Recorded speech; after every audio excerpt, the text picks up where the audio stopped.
Molecular orbital diagram of lithium molecule. Molecular orbital diagram of lithium molecule को understand करने के लिए सबसे पहले हम लिथियम एटम के एटॉमिक स्ट्रक्चर और इसकी इलेक्ट्रॉनिक कॉन्फ़िगरेशन को जानेंगे। लिथियम जिसे Li से रिप्रेजेंट किया जाता है और इसका एटॉमिक नंबर 3 जबकि एटॉमिक वेट 6.941 है। लिथियम एटम का एटॉमिक नंबर 3 रिप्रेजेंट करता है कि इसमें 3 इलेक्ट्रॉन्स मौजूद हैं जो कि न्यूक्लियस के अराउंड रिवॉल्व कर रहे हैं। जैसे कि आप एटॉमिक स्ट्रक्चर ऑफ लिथियम को देख सकते हैं, 2 इलेक्ट्रॉन्स यहाँ पर आप देख सकते हैं फर्स्ट शेल में, जबकि 1 इलेक्ट्रॉन सेकेंड शेल में मौजूद है। इस तरीके से हमारे पास जो लिथियम की इलेक्ट्रॉनिक कॉन्फ़िगरेशन है वो है 1s2 एंड 2s1।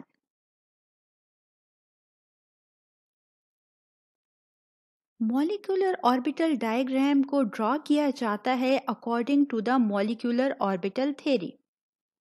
यानी कि मॉलिक्यूलर ऑर्बिटल थ्योरी की बेसिस पर हम किसी भी मॉलिक्यूल के लिए मॉलिक्यूलर ऑर्बिटल डायग्राम ड्रॉ कर सकते हैं और इसकी मदद से हम इस मॉलिक्यूल का बॉन्ड ऑर्डर और इसकी मैग्नेटिक प्रॉपर्टीज को इजीली फाइंड आउट कर सकते हैं।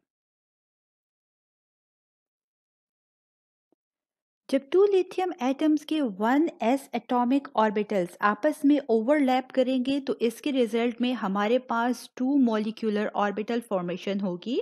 जैसे कि आप स्क्रीन पर देख सकते हैं कि यहाँ पर हमारे पास 1s एटॉमिक ऑर्बिटल मौजूद है फर्स्ट हीलियम एटम का, और साथ ही ये ओवरलैपिंग कर रहा है 1s एटॉमिक ऑर्बिटल के साथ सेकेंड लिथियम एटम के। एज अ रिजल्ट हमारे पास 2 मॉलिक्यूलर ऑर्बिटल फॉर्मेशन हो रही है जो कि बॉन्डिंग मॉलिक्यूलर ऑर्बिटल जिसे sigma 1s and anti bonding molecular orbital जिसे सिग्मा स्टार 1s से रिप्रेजेंट किया गया है। जहाँ तक बात है कि हमारे पास इलेक्ट्रॉन को किस तरीके से फिल किया जाएगा, तो यहाँ पर हमारे पास 4 इलेक्ट्रॉन्स मौजूद हैं इन 2 एटॉमिक ऑर्बिटल्स में। अब फिलिंग की जहाँ तक बात है तो हम जानते हैं कि इलेक्ट्रॉनिक फिलिंग के लिए जो रूल है वो ये कि जिस ऑर्बिटल की एनर्जी कम होगी उसे पहले और जिसकी ज़्यादा होगी उसे बाद में फिल किया जाएगा, और किसी भी ऑर्बिटल में मैक्सिमम 2 इलेक्ट्रॉन्स अकोमोडेट कर सकते हैं। सो जो हमारे पास फर्स्ट 2 इलेक्ट्रॉन्स होंगे वो बॉन्डिंग मॉलिक्यूलर ऑर्बिटल में, जबकि सेकंड 2 इलेक्ट्रॉन्स फिल करेंगे हमारे पास एंटी बॉन्डिंग मॉलिक्यूलर ऑर्बिटल में। अब याद रखिए कि हमारे पास बॉन्ड ऑर्डर को फाइंड आउट कर सकते हैं हम बगैर फॉर्मूला में पुट किए भी पहले ये जान सकते हैं कि क्या यहाँ पर हमारे पास कोई कोवेलेंट बॉन्ड फॉर्मेशन होगी या नहीं होगी। तो याद रखिए एक सिंपल सी ट्रिक आपको मैं बता रही हूँ कि जब कभी हमारे पास इलेक्ट्रॉन बॉन्डिंग मॉलिक्यूलर ऑर्बिटल के इक्वल होंगे electrons in the anti bonding molecular orbital के, तो इस केस में हमेशा हमारे पास जीरो बॉन्ड ऑर्डर होगा, यानी कोई भी बॉन्ड फॉर्मेशन नहीं होगी। चलिए जानते हैं यहाँ पर हम फॉर्मूले में वैल्यूज को पुट करके कि क्या यहाँ पर बॉन्ड फॉर्मेशन होगी या नहीं। क्योंकि जैसे कि आप स्क्रीन पर देख सकते हैं कि यहाँ पर बॉन्डिंग मॉलिक्यूलर ऑर्बिटल में 2 इलेक्ट्रॉन्स जबकि एंटी बॉन्डिंग मॉलिक्यूलर ऑर्बिटल्स में भी 2 इलेक्ट्रॉन्स मौजूद हैं। और अभी मैंने बताया कि जब कभी हमारे पास बॉन्डिंग मॉलिक्यूलर ऑर्बिटल और एंटी बॉन्डिंग मॉलिक्यूलर ऑर्बिटल में सेम नंबर ऑफ इलेक्ट्रॉन्स मौजूद होंगे तो इस केस में हमेशा बॉन्ड ऑर्डर जो होगा वो हमारे पास जीरो होगा।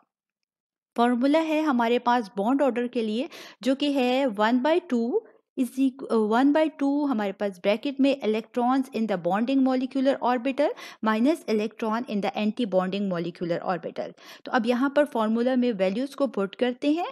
Bond order is equal to 1/2 electrons in the bonding molecular orbital में हमारे पास 2 इलेक्ट्रॉन्स मौजूद हैं minus electrons in the anti bonding molecular orbital में अगेन 2 इलेक्ट्रॉन्स मौजूद हैं।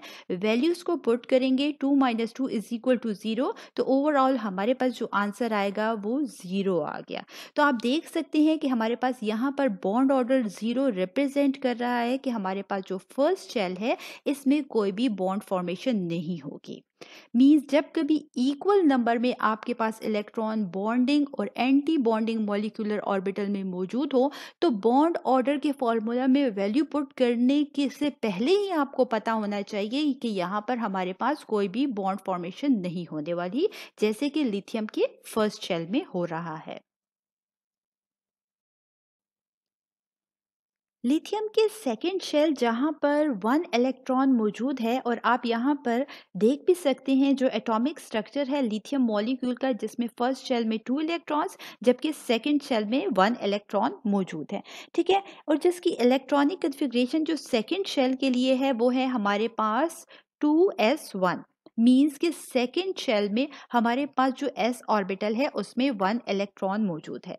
जब हमारे पास ये जो सेकंड शेल है लिथियम एटम का, इसमें मौजूद 2s एटॉमिक ऑर्बिटल्स ओवरलैप करेंगे। जैसे कि आप देख सकते हैं कि फर्स्ट लिथियम एटम का 2s एटॉमिक ऑर्बिटल ओवरलैप कर रहा है सेकंड लिथियम एटम के 2s एटॉमिक ऑर्बिटल के साथ, जिसमें 1 इलेक्ट्रॉन दोनों में मौजूद है। एज अ रिजल्ट हमारे पास equal number of molecular orbital formation होगी, जो कि बॉन्डिंग मॉलिक्यूलर ऑर्बिटल और एंटी बॉन्डिंग मॉलिक्यूलर ऑर्बिटल कहलाता है। बॉन्डिंग मॉलिक्यूलर ऑर्बिटल को यहाँ सिग्मा 2s, जबकि एंटी बॉन्डिंग मॉलिक्यूलर ऑर्बिटल को सिग्मा स्टार 2s से रिप्रेजेंट किया गया है। इलेक्ट्रॉन फिलिंग की जहाँ तक बात है तो हम जानते हैं कि जिस ऑर्बिटल की एनर्जी कम होती है उसे पहले और जिसकी ज़्यादा होती है उसे बाद में फिल किया जाता है, क्योंकि जिस ऑर्बिटल की एनर्जी कम होती है वहाँ पर स्टेबिलिटी ज़्यादा होती है और इलेक्ट्रॉन चाहते हैं कि वो स्टेबल हो जाए, इसके लिए वो लेस एनर्जी वाले ऑर्बिटल को पहले ऑक्युपाई करते हैं या फिल करते हैं। अब यहाँ पर अगर देखा जाए तो लिथियम के जो 2s एटॉमिक ऑर्बिटल है यहाँ पर 1 इलेक्ट्रॉन मौजूद है और हम जानते हैं कि किसी भी ऑर्बिटल में मैक्सिमम 2 इलेक्ट्रॉन्स अकोमोडेट कर सकते हैं। यही वजह है कि बॉन्डिंग मॉलिक्यूलर ऑर्बिटल की एनर्जी कम होने की वजह से ये 2 इलेक्ट्रॉन्स जो होंगे बॉन्डिंग मॉलिक्यूलर ऑर्बिटल को फिल करेंगे, जबकि anti bonding molecular orbital empty रहेगा। इस तरीके से हमारे पास जो बॉन्ड ऑर्डर फॉर्मेशन होगी वो जानते हैं कि हमारे पास लिथियम मॉलिक्यूल के लिए बॉन्ड ऑर्डर फॉर्मेशन क्या होगी। इससे पहले एक बात याद रखिए कि जब कभी हमारे पास electrons in the bonding molecular orbital में ग्रेटर होंगे as compare to the electrons in the anti bonding molecular orbital के मुकाबले में, तो इस केस में हमारे पास डेफिनेटली बॉन्ड फॉर्मेशन होगी, मीन्स कोई ना कोई बॉन्ड ऑर्डर होगा। या तो बॉन्ड ऑर्डर 1 यानी कि सिंगल कोवेलेंट बॉन्ड होगा, या बॉन्ड ऑर्डर 2 जो कि डबल कोवेलेंट बॉन्ड को, या बॉन्ड ऑर्डर 3 जो कि ट्रिपल कोवेलेंट बॉन्ड को रिप्रेजेंट करता है। वो फॉर्मेशन इन तीनों में से कोई एक फॉर्मेशन जरूर होगी, क्योंकि यहाँ पर हमारे पास इलेक्ट्रॉन्स बॉन्डिंग मॉलिक्यूलर ऑर्बिटल में ज्यादा है as compare to anti bonding molecular orbital के। चलिए जानते हैं कि यहाँ पर लिथियम मॉलिक्यूल के केस में हमारे पास क्या बॉन्ड ऑर्डर होगा। फॉर्मूला में वैल्यूज को पुट करते हैं। Bond order is equal to 1/2 electrons in the bonding molecular orbital minus electron in the anti bonding molecular orbital. Formula में electrons in the bonding molecular orbital जो कि आप screen पर देख सकते हैं कि यहाँ पर हमारे पास 2 इलेक्ट्रॉन्स हैं बॉन्डिंग मॉलिक्यूलर ऑर्बिटल में, दैट्स वाई हमने यहाँ पर वैल्यू 2 को पुट कर दिया। जबकि electrons in the anti bonding molecular orbital में कोई इलेक्ट्रॉन मौजूद नहीं है, ये एम्प्टी है, दैट्स वाई हमने यहाँ पर 0 पुट कर दिया। आंसर हमारे पास क्या आ गया, bond order is equal to 1। So यहाँ पर बॉन्ड ऑर्डर 1 जो है रिप्रेजेंट कर रहा है सिंगल कोवेलेंट बॉन्ड को, यानी कि लिथियम एटम्स के दरमियान सिंगल कोवेलेंट बॉन्ड फॉर्मेशन होगी। बॉन्ड ऑर्डर 1 रिप्रेजेंट करता है सिंगल कोवेलेंट बॉन्ड को 2 लिथियम एटम्स के दरमियान। जैसे कि आप स्क्रीन पर देख सकते हैं कि हमारे पास 2 लिथियम एटम के 2s atomic orbitals head on overlapping कर रहे हैं और इसके रिजल्ट में हमारे पास सिंगल कोवेलेंट बॉन्ड फॉर्मेशन हो रही है। अगर बात की जाए मैग्नेटिक प्रॉपर्टीज की, जैसे कि हमने देखा कि हमारे पास जो लिथियम एटम थे इसमें तमाम की तमाम बॉन्डेड इलेक्ट्रॉन पेयर थे। यही वजह है कि हमारे पास लिथियम मॉलिक्यूल जो है डाई मैग्नेटिक नेचर शो करता है।